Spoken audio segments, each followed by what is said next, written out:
आपका हमारे इस ट्रांसफॉर्मेशन विद एजुकेशन चैनल पर। तो आइए हम शुरू करते हैं दोस्तों हमारे क्लास 9 साइंस की सीरीज, जिसके हमने 2 वीडियोस पहले कवर कर चुके हैं। उन 2 वीडियोस में हमने क्लास 9 साइंस की chapter 1 matter in our surroundings को कवर किया। उसमें हमने मैटर की प्रॉपर्टीज, उनके types, solids, liquids and gases, और उनकी प्रॉपर्टीज जो मैटर की थी उनको एक्टिविटी सहित पढ़ा। उसके बाद हमने सेकंड वीडियो में properties of solids, liquids and gases की स्टडी की, एक्टिविटीज, प्रैक्टिकल थ्योरी स्टडी की, एक्टिविटीज के द्वारा उनको समझा। अब इसके थर्ड वीडियो में हम डिफ्यूजन के बारे में और जो कॉमन टेम्परेचर नापने के लिए जो स्केल्स होते हैं सेल्सियस के और केल्विन स्केल, उसके बारे में पढ़ेंगे। तो आइए हम शुरू करते हैं हमारे क्लास 9 साइंस की लेक्चर नंबर 3। तो चैप्टर 1 जो मैटर इन आवर सराउंडिंग्स है, उसमें आज का जो टॉपिक है वो है डिफ्यूजन के बारे में। डिफ्यूजन एक ऐसी प्रॉपर्टी है जो सब मैटर में होती है, और इसको मैटर के पार्टिकल्स में हमने इसलिए नहीं पढ़ाया, मैटर के प्रॉपर्टीज में, सॉरी, क्योंकि ये एक ऐसी प्रॉपर्टीज है, फेनोमेना है, जिसकी डिस्कशन एक सब टाइटल के रूप में नहीं होनी चाहिए। सब टाइटल मीन्स जैसे कि हमने प्रॉपर्टीज ऑफ मैटर, ये एक टाइटल है, उसके प्रॉपर्टीज हैं उनके पार्ट है, एक पार्ट में नहीं होना चाहिए, इसका एक अलग सेपरेट टॉपिक होना चाहिए, क्योंकि ये एक बहुत बड़ा टॉपिक है और बहुत इंपॉर्टेंट टॉपिक है इस चैप्टर का। जो बेसिकली वैसे हमने इस डिफ्यूजन को स्टडी किया है, इसको हमने ब्रीफ में स्टडी किया है। जो हमने मैटर के पार्टिकल्स पढ़े थे उसमें हमने पढ़ा, प्रॉपर्टीज पढ़े थे उसमें हमने पढ़ा था कि जो particles of matter are continuously moving, तो सेम उसी फेनोमेना पे डिफ्यूजन काम करता है, बस उससे थोड़ा सा एडवांस लेवल का है। तो आइए हम शुरू करते हैं इसको। तो diffusion, so the diffusion basically is the spreading out and mixing of a substance with another substance due to motion of its particles is called diffusion।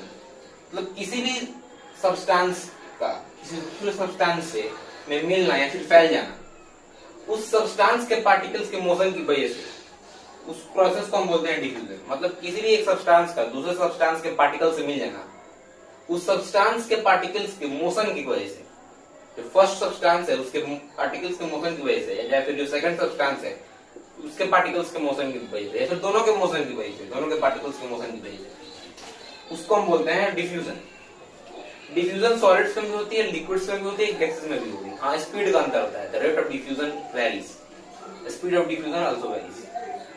So diffusion, तो ये है डिफ्यूजन। इसको अगर आप नोट करना चाहें तो कर सकते हैं, the spreading out and mixing of substance with another substance due to motion of its particles is called diffusion। इसको नोट करने के बाद हम सॉलिड्स, लिक्विड्स और गैसेस के बारे में एक एक करके हम डिफ्यूजन, उन तीनों के डिफ्यूजन के बारे में पढ़ेंगे। तो आप 2 मिनट नोट कर लें। तो I hope you have noted it down. तो और हम पढ़ेंगे diffusion in solids, liquids and gases. सबसे पहले हम पढ़ेंगे डिफ्यूजन इन सॉलिड्स। तो शुरू करते हैं।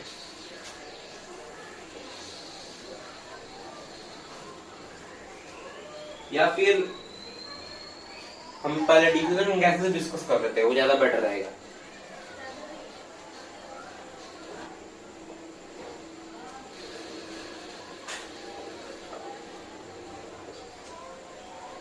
तो पहले हम डिस्कशन करते हैं डिफ्यूजन इन गैसेस का। तो the rate of diffusion in gases is very fast.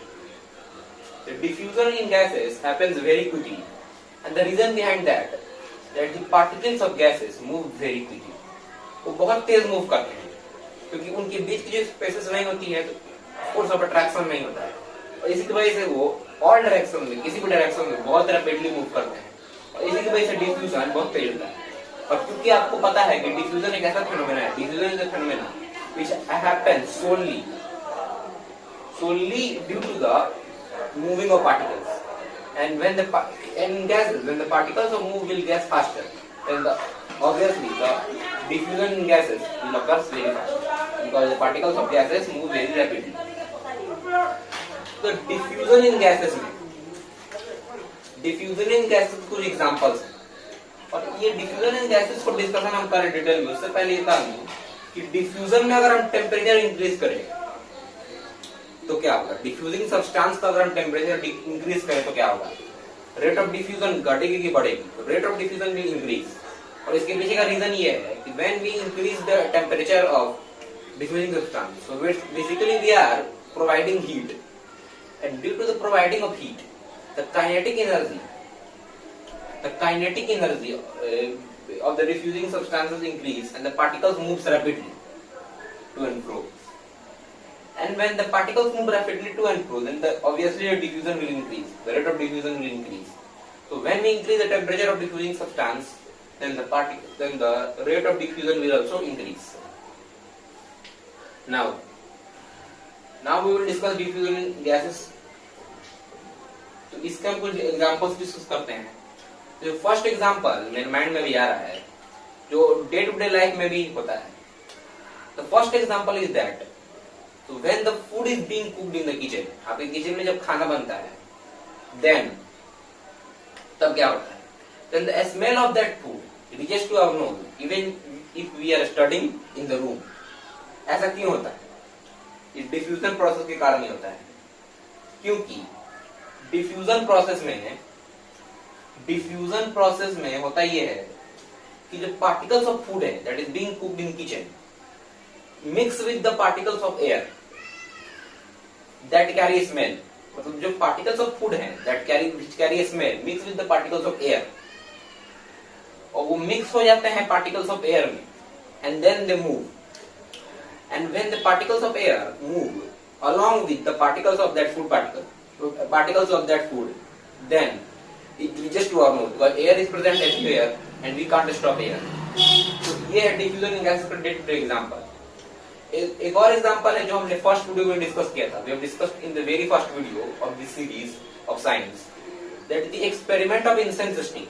अगरबत्ती का जो एग्जांपल दिया था मैंने, when the even in an extreme corner of the room, incense stick was enlightened. Then, even that, the smell of that incense stick reaches to our nose. तो अगर हम किसी वो इंसेंस स्टिक जो अगरबत्ती दूसरे कॉर्नर पे, रूम के एक कॉर्नर पे जला दें और खुद किसी और कॉर्नर पे आके खड़े हो जाएं, तब भी वो तुरंत हमें उसकी स्मेल आ जाएगी. क्योंकि जो particles of incense stick, the particles of incense stick mix with the particles of air, और जो particles of incense stick obviously carrying the smell of incense stick, and that's why by intermixing with particles of air and the particles of air reaching our nose, then the fragrance of incense stick reaches to our nose. तो उनकी महक diffusion के कारण ही उसकी महक हमें पहुंच पाती है वहां तक. तो एयर पार्टिकल्स मतलब खाने का स्मेल हो गया या फिर इंसेंस स्टिक का स्मेल हो गया, वो एयर पार्टिकल्स में मिल जाते हैं. उनकी जो कंटिन्यूअस मूविंग है टू एंड फ्रो, और जो एयर पार्टिकल्स की भी मूवमेंट है, इन दोनों की मूवमेंट को ऐड करें, उस मूवमेंट से वो बहुत तेज मूवमेंट बन जाता है और वो तुरंत चारों ओर फैल जाता है रैपिडली इन ऑल डायरेक्शंस. तो ये डिफ्यूजन इन गैसेस का फेनोमेना. अब हम बात करेंगे डिफ्यूजन इन गैसेस के बारे में, हम बात कर लेंगे. पर एक और एग्जांपल है, the smell of perfume reaches to our nose as soon as we open the bottle. मतलब जैसे ही उसको हम परफ्यूम लगाते हैं वैसे उसकी स्मेल आएगी. क्यों? क्योंकि जो परफ्यूम है जैसे ही वो एटमॉस्फेयर में आता है वो वेपर बन जाता है, और वो वेपर एयर पार्टिकल से मिक्स होके और उसकी खुद की मूवमेंट की वजह से एकदम रैपिडली मूव करता है एटमॉस्फेयर में, और इसी की वजह से वो तुरंत फैल जाता है और हमें उसकी स्मेल आती है. तो ये है डिफ्यूजन इन गैसेस, कुछ एग्जांपल्स और प्रोसेस. तो ये आपको पता चलिए कि सॉलिड, लिक्विड और गैस तीनों में डिफ्यूजन सबसे तेज गैस में होता है, क्योंकि जो गैस के पार्टिकल हैं जो इन तीनों में सबसे तेज दौड़ते हैं, भागते हैं. तो अब हम डिफ्यूजन इन लिक्विड्स पढ़ेंगे. मैं इसी को स्लिप में डाल रहा हूं.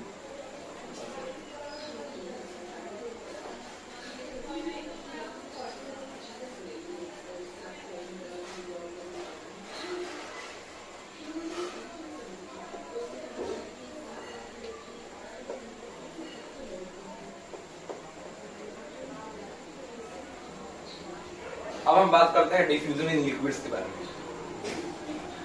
तो जो लिक्विड्स का डिफ्यूजन होता है, तो जो diffusion of liquids is slow as compare to the diffusion of gases. जो the rate of diffusion in liquids is slow as compare to the rate of diffusion in gases, because the particles of liquids are more attracted, have more force of attraction than that of particles of gases, and they are far more closer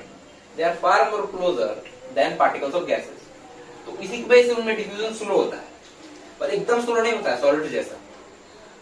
liquids में बीच बीच का होता है, मतलब जो solid जितना slow भी नहीं है पर गैस इतना फास्ट भी नहीं है। और हमने पहले वीडियो में बताया था कि लिक्विड्स की जो प्रॉपर्टीज होती हैं वो सॉलिड और गैसेस के बीच की होती है, और सॉलिड और गैसेस की प्रॉपर्टी एक दूसरे के एकदम अपोजिट होती है।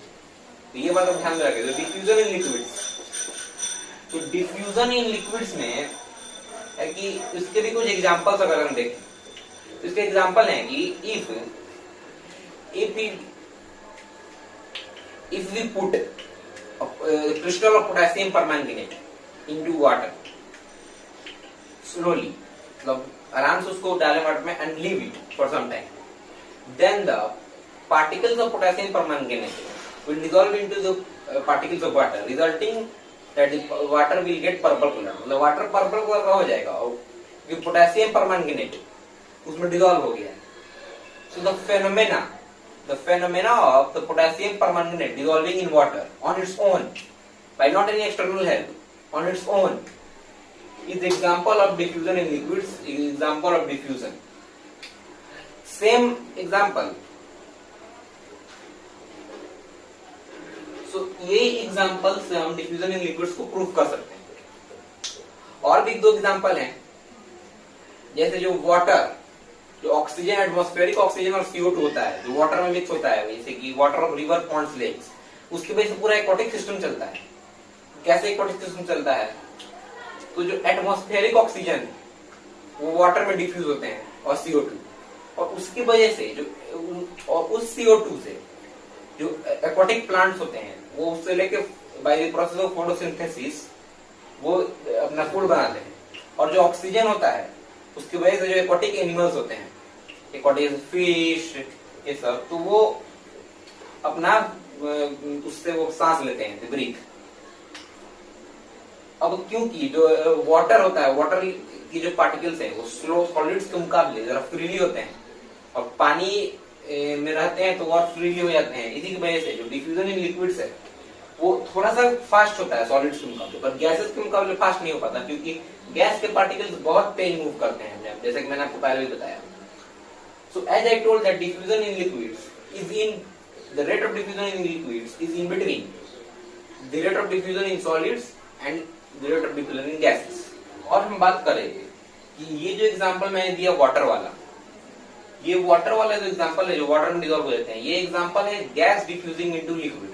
जो ऑक्सीजन, O2 और CO2 गैसेस हैं वो डिफ्यूज होते हैं वाटर में, तो ये उसका एग्जांपल है। Now we will study about and another interesting fact about diffusion in liquids is that it can diffuse any state of matter, because solids, liquids and gases, all the three states of matter can diffuse into liquids.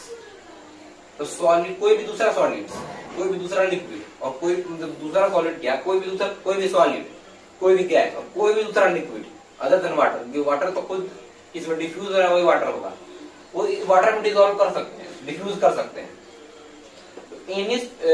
तो in fact solids, liquids and gases can diffuse into liquids. Or the rate of diffusion in liquids, as I told before, the rate of diffusion in liquids is far faster than the rate of diffusion in solids. उसका एक और example है कि if we drop an ink drop and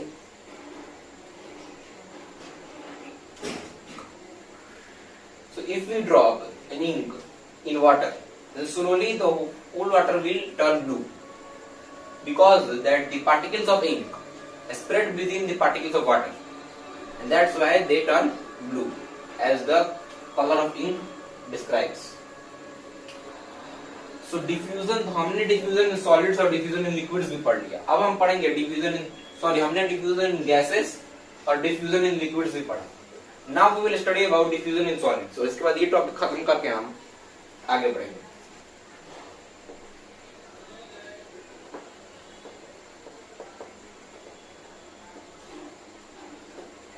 अब हम पढ़ेंगे diffusion in solids के बारे में। डिफ्यूजन इन सॉलिड्स एक उतना इंटरेस्टिंग फेनोमेना तो नहीं है, क्योंकि ये it is a very very slow process, ये बहुत स्लो प्रोसेस है। और इसका कारण भी ये है कि the particles of solid doesn't move much, as I have told before that the particles of solids are closely attached to each other, So they have no interparticle space between them to move, and that's why the diffusion in solids can't happen. It happens, diffusion in solid does happen, but the rate of diffusion in solids is very very slow, as much slow as that some people think. The people may think, even you can think, that the diffusion has not taken place in solid at all. For example, if I write something in this whiteboard or in blackboard we use chalk. So if I write and leave it for 10 to 15 days, so this is solid, the whiteboard is solid. So if we leave it for 10 to 15 days, then after, if I want to erase that line, then I will find it difficult. It is not impossible, but I will find it difficult. It will seem that the word is stick to this whiteboard. It is not stick, it is diffused. This word is diffused. Actually, not this word, the ink of this marker. The ink of this marker is diffused into the whiteboard. And that's why the diffusion in solids is very very slow, because at the time interval of 10 to 15 days it does happen. And this is only a simple example. Another example is that if we leave two metal blocks, then we will see that the particles of one metal block is diffused into another metal block. But this process can take up to years, for 2 to 3 years. That's why it is that much slow process. And then, so the diffusion in solids is the phenomenon that you will not see much, because if it does happen, you will not notice it, because after the time span of 2 to 3 years, how can we perform an activity after 2 to 3 years? Imagine we are writing this line, diffusion, and then waiting for 2 to 3 years to diffuse it. So this is very funny, but the diffusion in solid does happen. So if a question arises that diffusion in solids happens or not, then we will have to answer that diffusion in solids does happen, but it is a very very slow process, and it seems like that diffusion in solids doesn't take place at all. अब हम diffusion in liquids, gases और solids तीनों पढ़ चुके हैं. Now we have studied about diffusion. यहाँ पे हमारा diffusion जो topic है वो समाप्त होता है, खत्म होता है. तो now we in the diffusion topics, तो इसे हमने एक टॉपिक के रूप में पढ़ा. We have studied in topic because we can't study it within a subtitle. अब हम इसको begin this topic, और आज का जो दूसरा टॉपिक है, जो एक मिनी टॉपिक होगा, वो है सेल्सियस स्केल और केल्विन स्केल के बारे में. अब उसको पढ़ते हैं. I hope that this phenomena of diffusion you will understand better. मतलब इसको आप अच्छे से पढ़ पाए होंगे. अब हम बात करेंगे सेल्सियस स्केल और केल्विन स्केल के बारे में.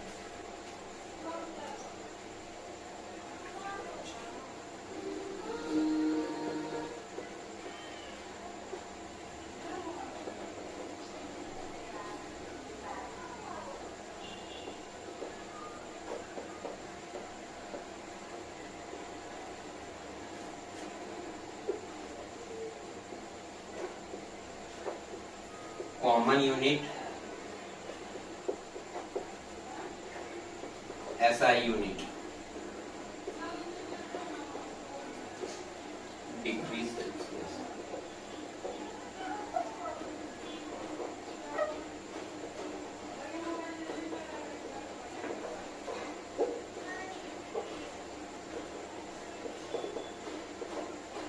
तो अब हम पढ़ते हैं ये.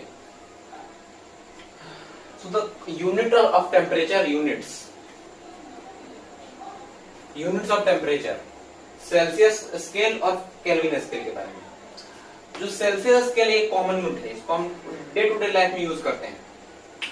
जैसे एग्जांपल थर्मोमीटर होता है, जिसे कभी फीवर होता है नापते हैं. That thermometer is also measured in Celsius scale. उसमें फ़ारेनहाइट भी होता है, उसके बारे में हम बात करेंगे कभी. और अभी जो इस चैप्टर में हमें पढ़ना है सेल्सियस और केल्विन स्केल, उसमें भी हम सेल्सियस स्केल के बारे में सेल्सियस स्केल पढ़ते हैं. जो नीचे 102, 103, 102, 103, 104 रहता है, वो रहता है फ़ारेनहाइट. और जो ऊपर 35, 36, 37, 38 लिखा रहता है, 40, 41 तक रहता है, वो सेल्सियस में होता है, और उसको हम डिग्री सेल्सियस लिखते हैं. तो ये है common unit, day to day life में यूज करते हैं। लेकिन ये टेम्परेचर का ऐसा यूनिट नहीं है, स्टैंडर्ड यूनिट है, वो है केल्विन, केल्विन कहते हैं। इसका नाम आपने सुना भी होगा और नहीं भी सुना होगा, कुछ लोगों ने सुना होगा, कुछ लोगों ने सुना होगा, पर यही स्टैंडर्ड यूनिट है टेम्परेचर नापने का। For measuring temperature this is the standard unit kelvin.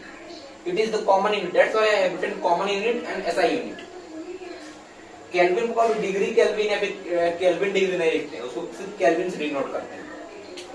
अब इन दोनों के बीच एक रिलेशन है, जैसा कि आप जानते हैं the melting point of ice is 0 degree Celsius, ये सबको पता है, and the boiling point of water is also is not also is 100 degree Celsius, इसको मालूम है। तो अब अगर मैं आपको बॉइलिंग पॉइंट ऑफ वाटर और melting point of ice kelvin में बता दूं, तो आप इन दोनों का रिलेशन कैलकुलेट कर सकते हैं। कैसे कैलकुलेट कर सकते हैं? अगर ये 0 डिग्री सेल्सियस है मेल्टिंग पॉइंट ऑफ आइस, और वही मेल्टिंग पॉइंट ऑफ आइस आपको केल्विन में पता चल जाए, तब आपको रिलेशन पता चल जाएगा मैथमेटिकली कि इसमें कितना ऐड करेंगे कि कितना सब्ट्रैक्ट करेंगे, या फिर ये दोनों आपस में इक्वेट हो जाएगा। So the melting point of ice, so the melting point of ice in Kelvin is 100 Kelvin. So not 100 Kelvin. So आपका यहाँ पे मैं जो बोल रहा हूँ उससे कि 100 Kelvin नहीं, 100 डिग्री सेल्सियस होता है। कॉमन यूनिट जो है डिग्री सेल्सियस, उसमें 0 डिग्री सेल्सियस होता है मेल्टिंग पॉइंट ऑफ आइस। मैं यहाँ पे लिख देता हूँ 0 डिग्री सेल्सियस और 100 डिग्री सेल्सियस। ये क्या है? मेल्टिंग पॉइंट ऑफ आइस, और ये क्या है? Boiling point of water. ये डिग्री सेल्सियस में। तो अब मैं आपको बताता हूं कि केल्विन स्केल में melting point of boiling point of water क्या होता है। वो होता है 373 केल्विन। तो यहां से आप इक्वेट कर सकते हैं इन दोनों के आपस में रिलेशन। अगर आप फिर भी इक्वेट करने में अनेबल हैं, तो आप ये इक्वेशन जान जाएंगे तो आप इक्वेट कर पाएंगे। इसकी वैल्यू होती है 273 केल्विन। ये क्या है?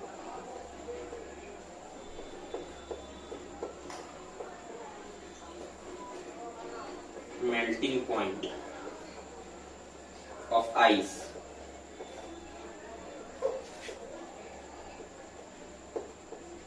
बॉइलिंग पॉइंट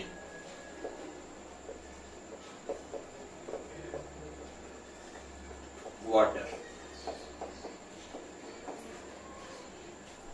सो केल्विन में जो मेल्टिंग पॉइंट ऑफ आइस होता है वो 273 केल्विन होता है, और जो बॉइलिंग पॉइंट ऑफ वाटर होता है वो 373 केल्विन होता है। तो यहां से अगर आप ये रिलेशन इक्वेट नहीं कर पा रहे हैं, तो ये रिलेशन तो पूरा रिलेशन ही मैंने दे दिया है, इसे इक्वेट करना ही पड़ेगा। It means that 0 degree Celsius is equal to 273 kelvin. यानी अगर कोई भी टेम्परेचर सेल्सियस में दिया है और उसको केल्विन में अगर कन्वर्ट करना है, तो उस टेम्परेचर में, उस गिवन टेम्परेचर में हमें 273 ऐड करना होगा।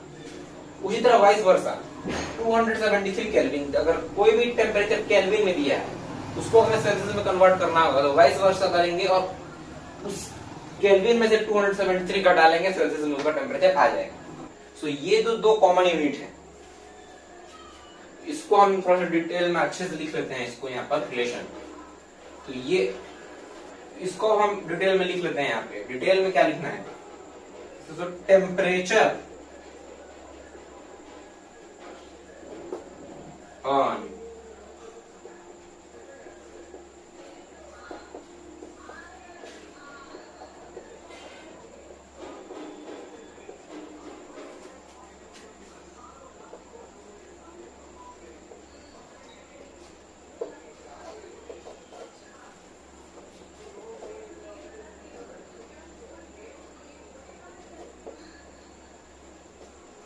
Kelvin scale plus 273। सो ये रिलेशन है इन दोनों के बीच में। Temperature on Celsius scale is equal to temperature on kelvin scale plus 273। इस रिलेशन को आप नोट डाउन कर लें। तो अगर आपने इसे नोट डाउन कर लिया तो मैं इसे रिमूव करता हूं। although एग्जैक्ट वैल्यू जो होती है, तो एग्जैक्ट वैल्यू होती है सेल्सियस और टेम्परेचर केल्विन के बीच में, वो कुछ और ही होती है।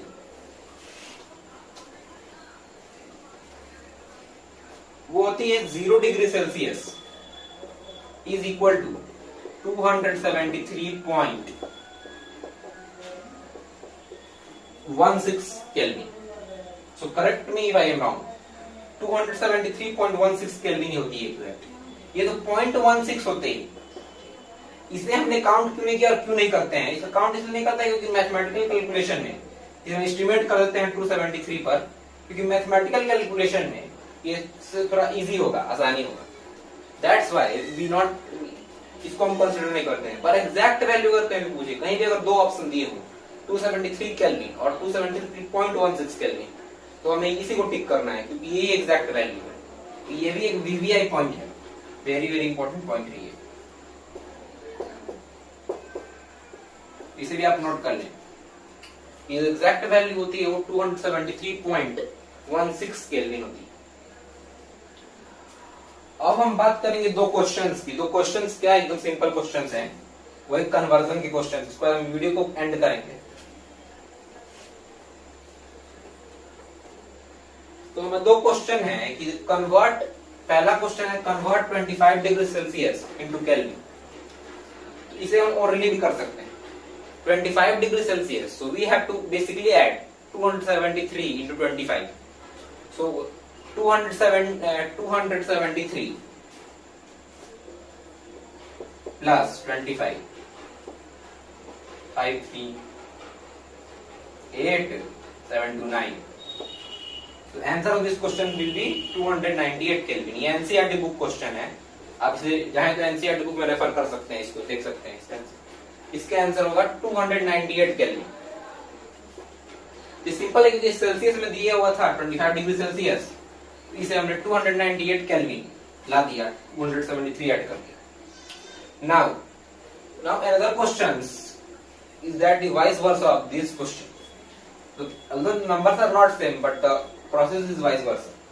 तो वो क्वेश्चन है कि 300 केल्विन को, पहला क्वेश्चन हमने कन्वर्ट किया 25 डिग्री सेल्सियस को 298 केल्विन में।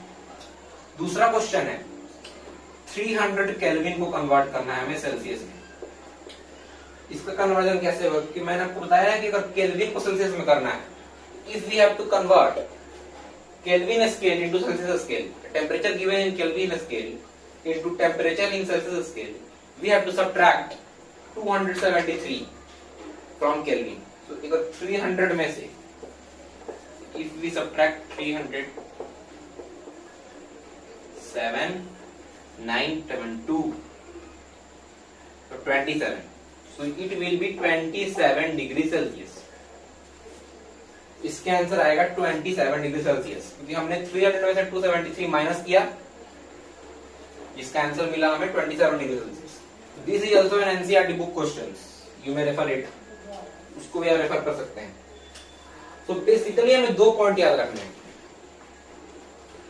To convert temperature on Celsius scale to a temperature on Kelvin scale, we have to basically add 273 to the temperature given in Celsius scale, to the temperature in degree Celsius, and the vice versa. The second point, the first point आप note कर लें, तो second point है the vice versa of this point, that to convert a temperature given in Kelvin scale to Celsius scale, to the temperature given in Celsius scale, we have to just subtract 273 from the temperature given in Kelvin scale, तो ये 27 degree Celsius आ जाएगा। So 9th class के students के लिए, so basically for the students of 9th class, I expect and I hope that these calculations will be very very easy. You will see it. You will see that this is a calculation of class 4th and 3rd. So we have to basically play around the number 273. Add 273 to degree Celsius and subtract 273 from Kelvin. And another VVI point that I have mentioned, I will again mention that the actual value of 0 degree Celsius in Kelvin is 273.16 Kelvin, and this 16 is not considered in these calculations because of the uneasiness and inconvenience in calculation of big calculations. For calculating this much of temperature, we can basically add 298.16, but for calculating big temperatures, big mathematics, then it will act as an inconvenience. So that's why we not consider it. But if in a question arises and both the options are given, one option is given 273 and another option given 273.16, then we have to tick this because this is an exact value, this is an estimated value. So आज हमने दो topic पढ़े हैं. We have studied 2 topics today. In that 2 topics, we have first studied diffusion and secondly studied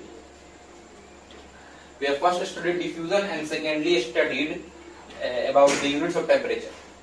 So we will now conclude this video. इस video को हम खत्म करेंगे और नेक्स्ट वीडियो में हम change of state of matter और effects of temperature and pressure ये सब हम पढ़ेंगे. Latent heat of fusion, latent heat of vaporisation, ये सब हम पढ़ेंगे.